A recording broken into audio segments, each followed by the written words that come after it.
Before we get started, I just want to alert everyone to an important video that you've just recorded that will not be available to the public. Here, you discuss the upcoming geopolitical shockwave of what you call the most significant development in international finance since 1971. But then you explain how anyone can position themselves to profit from this crisis. Our viewers can access that video at londonreal.tv/Jim, and I highly recommend that everyone go watch that immediately after our conversation. Are they doing it to try to get a better trade deal with the U.S.? Is it that simple or no? Well, it disappoints me to see the UK act as kind of lackeys of the US. I mean, it's sad to see. I mean, it's not the heyday of the British Empire, but it's one of the largest economies in the world, major financial center, nuclear power. I mean, it's not like it's a tertiary power, but I see what's going on, but I have to say, I don't understand it. I don't see why the UK can't go their own way a little bit, but they are, so they're not. But not to get too immersed in the politics. You can pretty much lay the entire Ukrainian tragedy at Biden's feet, because Ukraine would not, Russia would not have invaded Ukraine in February of 2022 if they hadn't been provoked for 14 years. I mean, going back to 2008. So what happened in 2008? George W. Bush stands up at a NATO summit and says, Georgia and Ukraine should join NATO. He just said that. Three months later, Putin invades Georgia. Yeah, during the Olympics, right? During the Olympics, I think, right? Yeah, well, that's right, 2008 Olympics. So Bush says Georgia and Ukraine should join NATO. Putin almost immediately invades Georgia and takes the place over. It's like, were you not paying attention? Did you not get the message? And we had the global financial crisis and a lot else. So fast forward to 2014, what happens? They have an election in Ukraine. A pro-Russia, pro-Putin president wins. You can debate, election, how high quality was the election. You can say, I don't like the guy, but he won. There actually was an election. And within months, the MI6 and CIA, working with neo-Nazi elements in Ukraine, and they've been there since the Second World War, overthrow the guy. They basically, they had the Maidan Square color revolution, so-called, which is all orchestrated by the intelligence agencies. They got snipers, they're killing people. The Ukrainian, the anti-Russian Ukrainians were doing the killing. And then the guy flees for his life, goes to Russia, and the U.S. installs a puppet. And wasn't Soros funding Vice to go there and cover it in the central square? And correct. Yeah, and Victoria Nuland's behind the whole thing. She's like got blood, coming out of her mouth. I don't know. So Putin's like, wait a second, we had an election, the pro-Russian guy wins, and you stage a coup, de facto coup, and kick him out and put in a puppet. So what does Putin do next? He invades Crimea, or annexes Crimea, takes it over. So it's like, okay, Georgia should join NATO. He invades Georgia. Ukraine should join NATO. We just had a coup. He takes over Ukraine. Are you not paying attention? You, meaning the West, US, UK, are you not paying attention to what's going on here? And then they sponsored, anyway, without getting, they sponsored attacks on the Russian-speaking part of Ukraine, etc. So by 2022, Putin's at the end of his rope. Now, yes, he did invade. Of course he did, and no, there's no disputing that. But it was the Minsk Accords, which were balanced, I would say. They gave Donbass some autonomy in exchange for neutrality, and Ukraine would not join NATO, etc. But Angela Merkel was later quoted as saying that was always a joke. We never intended to honor them. And Putin's feeling like a sucker at this point, which he kind of was.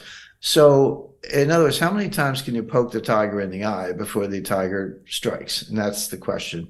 So yeah, Russia invaded, I get it, but it was 14 years of provocation. And now they're playing for keeps.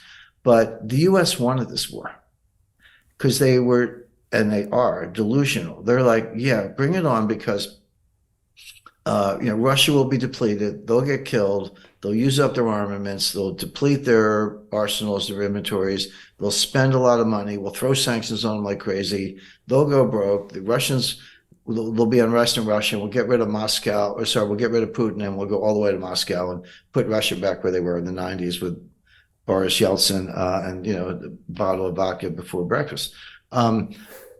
None of that has played out. Everything I just said, that was the goal. And they say so. Again, I'm not breaking into safes in Washington. They say these things. But every one of them has turned out to be the opposite. Here's what's actually happening. Number one, World Bank, not exactly a Russian puppet. They're pretty much controlled by the U.S., projects Russian growth this year at 0.7%, but it's been revised upward. Now go back to early 2022. What were they saying? Russian economy is going to collapse. It's the end of the ruble. Biden is like, we're going to bury the ruble. No, the ruble did dip from 70 to 140 for about a minute, and then it got back to 70, and then it got too strong. It was 50 to 1, whereas at the beginning of the war it was 70 to 1. Elvira Nabiullina, who's the head of the Central Bank of Russia, for my money, the only central banker who actually understands her job, actually had to cut interest rates, not raise them, but cut them, because she was worried the ruble was getting too strong. And today it's around 70, which is what it was where the war began. So the ruble is unchanged in a year and a half. So the ruble is doing fine. The Russian economy is growing, will probably outperform the U.S. economy this year. We'll see how it plays out, but I expect a recession in the U.S., no recession in Russia. Their foreign exchange reserves are up because they're selling more oil than ever at higher prices. And inflation is totally under control. So the Russian economy is, if not thriving, it's doing pretty well, and it's doing. Germany's in recession, Japan's in recession, the EU just went into a technical recession. The US is headed that way, may already be, and the Russian economy is growing without inflation. So much for burying Russia's economy. But beyond that, Putin put the whole economy on a war footing. I mean, I studied World War II. Victor Davis Hanson has a great book called The Second World Wars, plural. But he has like 2 pages on Stalingrad and a page and a half on D-Day.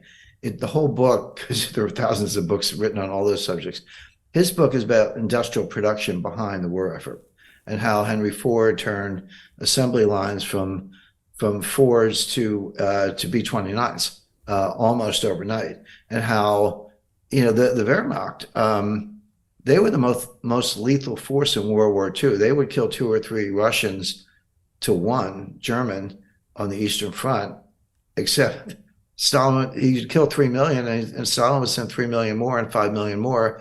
And finally, at a certain point, the German general said, wait a second, we're in over our heads here. We can't, we can keep killing them, but they keep coming. But between Lend-Lease and being on a war footing, they just outproduced Germany. 15,000 bombers a month versus 3 or 4 that Albert Speer could produce. Well, the same thing's going on today. Putin put his economy on a war footing. We did not. And so we're the ones seeing the arsenals depleted. The British are sending the Shadow, I forget the exact name, Shadow missile. The U.S. is sending Patriot missile batteries. Guess what? The Patriots don't work against the Russian Iskal hypersonic missile. They can shoot down cruise missiles. That's what they were designed for.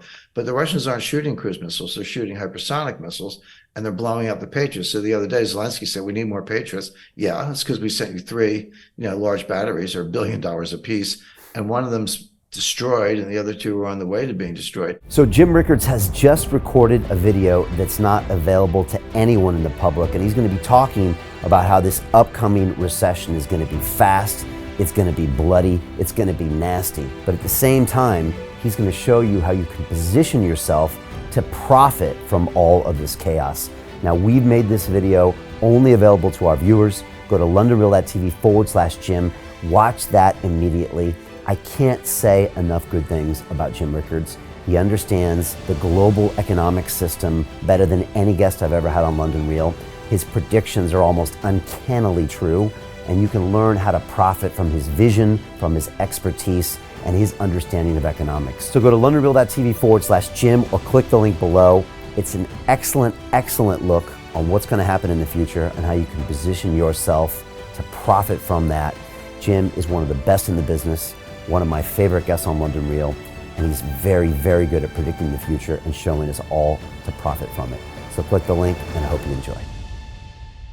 Hey, it's Brian Rose, founder of the DeFi Academy. I've told you my 4-week crypto bootcamp is amazing, but don't take my word for it. This is what my students are saying. The DeFi Academy was an amazing experience for me. It took me totally out of my comfort zone. In this course, I was challenged, I was held accountable, and pushed to do things that honestly weren't always easy. It's been phenomenal, and I can't believe we're already up on our 4 weeks. It has flown by. Going through this DeFi accelerator by far was one of the best courses I've taken. You do this course, you really get into the nitty-gritty of the activities that will make you comfortable with decentralized finance.